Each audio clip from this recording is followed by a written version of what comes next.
ট্রেনে সমস্যা হয়েছে, তাই ট্রেনটা একটু ঠিক করার জন্য রওনা হলাম।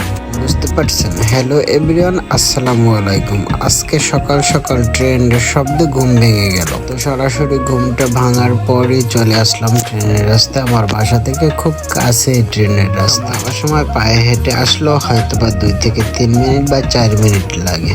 যাই হোক, আজকে ট্রেনে সমস্যা হয়েছে, তাই ট্রেন দেখার জন্য চলে আসলাম। ট্রেনের রাস্তাগুলি খুব সুন্দর, তবে সম্ভব অসুবিধারও কোনো শেষ নাই।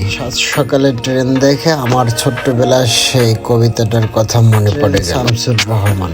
ঝকঝকাঝক ট্রেন চলেছে রাত দুপুরে, ওই ট্রেন চলেছে, ট্রেন চলছে, ট্রেনের বাড়ি কই, একটু জিরায় ফের ছুটে যায় মাঠ ফেরুলি বন, ফুলের উপর বাজনা বাজে ঝনঝনা ঝনঝন। সংক্ষিপ্ত আকারে কবিতাটা একটু বলি। বাড়ির পাশে ট্রেনের রাস্তা থাকলে অসুবিধার কোনো শেষ নাই। ট্রেনের রাস্তা মানুষ অ্যাক্সিডেন্ট হয়, বাচ্চারা পরে বিভিন্ন সমস্যা।